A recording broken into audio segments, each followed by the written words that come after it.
achieving our dual mandate goals of maximum employment and stable prices for the benefit of the American people. The U.S. economy has been expanding at a solid pace. While job gains have remained low, the unemployment rate has been little changed in recent months. Inflation has moved up and is elevated, in part reflecting the recent increase in global energy prices. Today, the FOMC decided to leave our policy rate unchanged.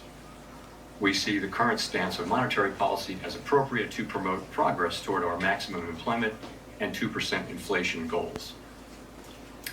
Developments in the Middle East are contributing to a high level of uncertainty about the economic outlook, and we will remain attentive to risks to both sides of our dual mandate.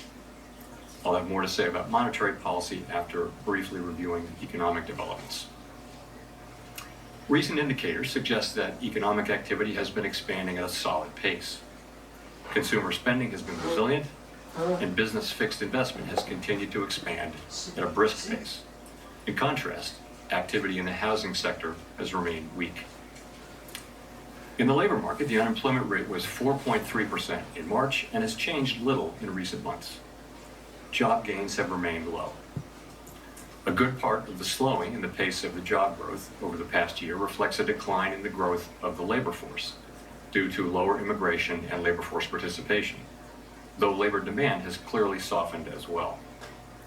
Other indicators, including job openings, layoffs, hiring, and nominal wage growth, generally show little change in recent months. Inflation has moved up recently and is elevated relative to our 2% longer run goal.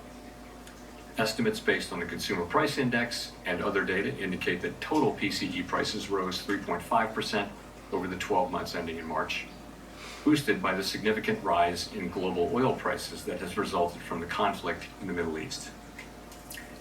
Excluding the volatile food and energy categories, core PCE prices rose 3.2% over the 12 months ending in March.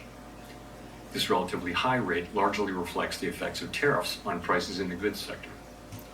Near-term measures of inflation expectations have risen this year, likely because of the substantial rise in oil prices. Most measures of longer-term expectations remain consistent with our 2% inflation goal. Our monetary policy actions are guided by our dual mandate to promote maximum employment and stable prices for the American people. At today's meeting, the committee decided to maintain the target range for the federal funds rate at 3.5% to 3.75%. The economic outlook remains highly uncertain, and the conflict in the Middle East has added to this uncertainty.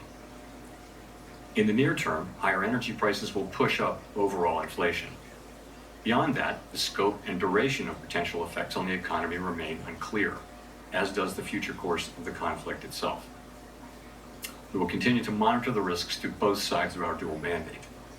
We are well positioned to determine the extent and timing of additional adjustments to our policy rate based on the incoming data, the evolving outlook, and the balance of risks.